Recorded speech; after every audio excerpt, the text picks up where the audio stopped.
What is up, YouTube? Welcome to the Legion of Comics. I'm Mark, and we got another new comic book day coming right up. So let's take a look at some of the awesome books that are coming out. But before we do that, check this out.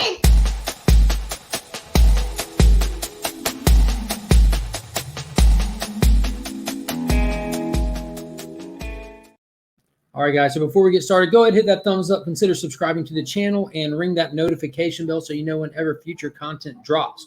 All right, let's get right into it. There's a lot of good titles coming out, a lot I'm excited about. Let's talk about it. Let's see what's going on. First up on the list, it's going to be Flash 2021 Annual. So we know from the events of the last issue of Flash, Wally's been time hopping. It's supposed to all end with this big issue here. It is a slightly oversized issue again. I think it has a $5.99 price tag, but we landed in the Heroes in Crisis story. So I think they're going to retcon a little bit of the events here, kind of do a little more apologizing for Wally and get past this and into regular monthly Flash stuff from here on forward. So I'm excited to see what they do with this. I'm one of the few people that did enjoy Heroes in Crisis. So I'm excited how they're going to play with it a little bit, but yeah, definitely picking that up. And that's being written by Jeremy Adams. So next, being written by Philip Kennedy Johnson, is a 2021 annual for Action Comics. So we see some of the characters that we were introduced to during Future State popping up through this. So it looks like it's going to be a little flash forward event type thing. So I'm excited to see some of them brought back and see what they're going to do and see if they make their way into a regular continuity or not. But we get Jonathan aged up a little bit here.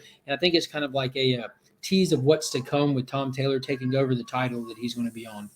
And then next, another one that I'm always excited about every month when it drops, and that's Tynan's Department of Truth. So it looks like they're going to be playing with Bigfoot in this issue, and it's straightforward. Each issue just piles on all kinds of stuff, all kinds of conspiracies, all kinds of lore. It's got a great narrative that's been moving forward through all of it, but I'm excited to tackle Sasquatch himself. So I'm kind of expecting to get a cameo of Huey from Blasting and Assassin Comics in this one, because we all know he lives in that Sasquatch territory.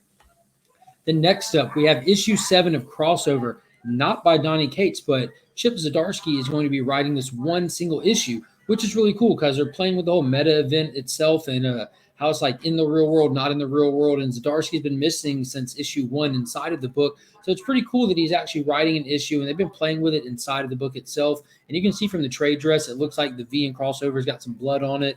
You see they got the bloody handprint on the missing Zdarsky poster there, but I'm really excited about this. Overall, Crossover is kind of like, it hasn't let me down, but I'm not exactly in on the hype train with it anymore. I didn't read a lot of the properties that they were kind of playing with and exploring inside of the event itself, so I missed out on a lot of that stuff, but I'm sure if I had read it, it would have been epic. But I did love issue 1. I enjoyed issue 2. It kind of just lulled for there, and issue 6 was so much fun. So I'm excited to see what they're going to do moving forward. And yeah, let's check it out if you want to, but I'm not going to heavily recommend it. Next up, coming out of the Spawn's Universe one-shot event, we get the first issue to kind of get the ramifications and all that. So Todd McFarlane's writing Spawn issue 319, I think, or so. And, just, I don't know, it's just Spawn, see where it goes.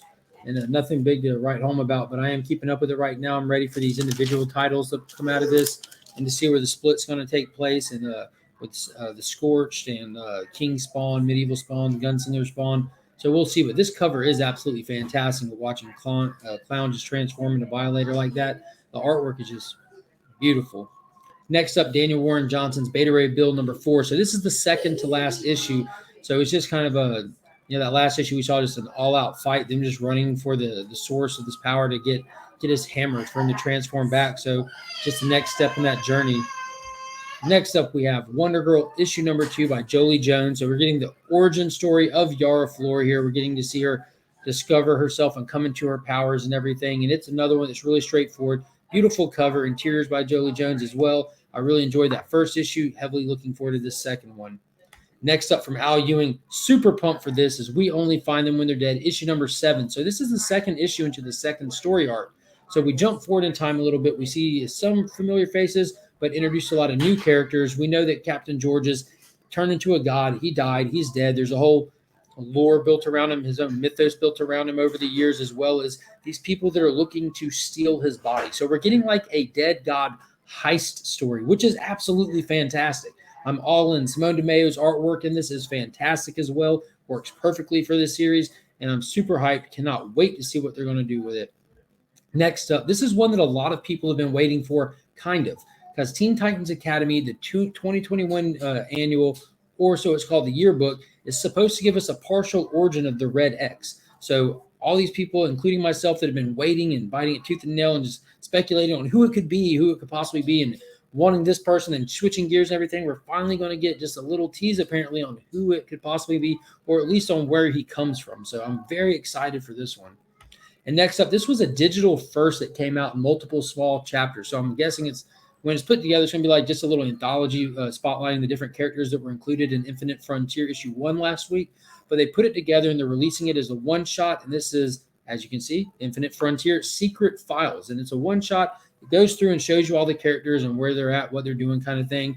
And they kind of just threw that issue 1 out there, and man, it was good. It delivered on so many levels. But there were multiple writers on this, including Joshua Williamson, Brandon Thomas, Don Waters, Stephanie Phillips, and there's some interior art by Inaki Miranda, which I'm excited because I've been kind of paying more attention to his stuff ever since We Live. It kind of blew my mind that he'd been around so long and worked so steadily through numerous different companies. I wasn't aware of his stuff more specifically. So definitely check that out, or you can find it online already if you don't want to wait.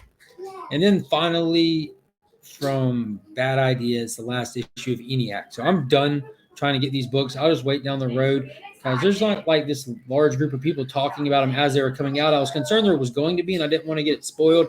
I'm definitely interested in the stories and reading them and everything, but it'll just be easier just to find them later on eBay for dirt cheap collected already. I'm not chasing these on spec, just on story. So I don't care what print I get. I have both tankers, and this will be the final ENIAC. And then after that, I'll just get them if I decide to later if I hear a story is just fantastic. But that's wrapping up. And then last on my pull list for this week is going to be Power Rangers Unlimited Edge of Darkness. So this is the first appearance of the Phantom Ranger in the comics, and it's supposed to be like following up. He gets a call from Zordon, and he comes to check on this planet that just got ravaged by the Imperials.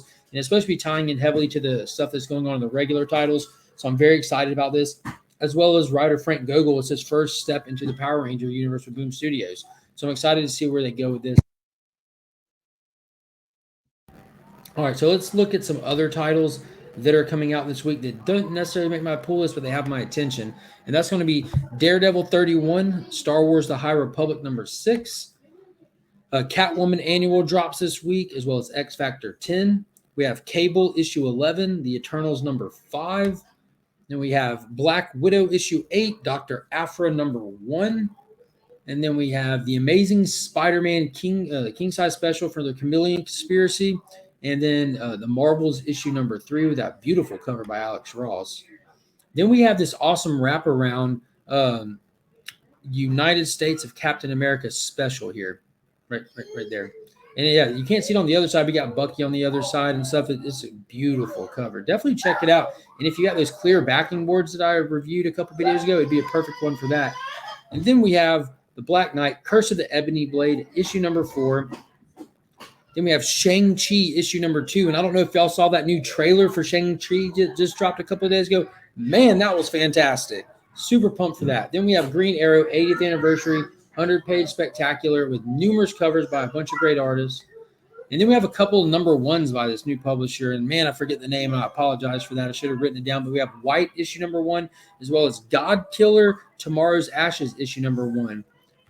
And then this just caught my attention big time, but it's called Tales of Techno Horror. It looks wicked cool.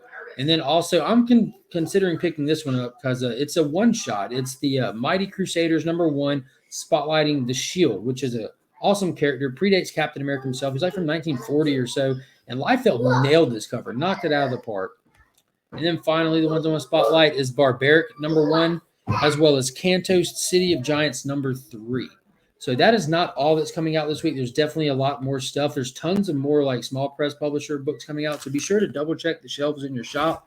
Make sure you don't miss anything. If you want to know what my number 1 pick for this week's going to be and why, head over to the Comic Vets channel, hit that subscribe button, turn the notification bell, because tomorrow he's going to drop the video where him and I both choose one hot pick for the week and tell you why we chose it and why you should consider picking it up. And as always, I do want to give a big shout out to the Augusta Book Exchange. They're the keepers of my comics, the guardians of my pool box. They always make sure everything I'm looking for is safe and secure and waiting for me when I get there each week. You'll find no better service anywhere. You can check them out on Facebook. And then lastly, if you're looking to buy any comics, any back issues, fill any holes or anything, be sure to check out my Instagram page. I do have my normal one, but it, as well as this one, is linked in the description of most every one of my videos. And feel free to message that page directly if you're looking for anything specific. Me or Pops from that guy will dig through the back issues, and it's all price to sell. No crazy nothing on there. But yeah, so let me know in the comments what you're looking forward to, what you're hyped about, what I should be picking up if I'm not paying attention to something you feel it's a big deal and I need to check it out. And until next time, guys, as always, I'm Mark, but we are Legion.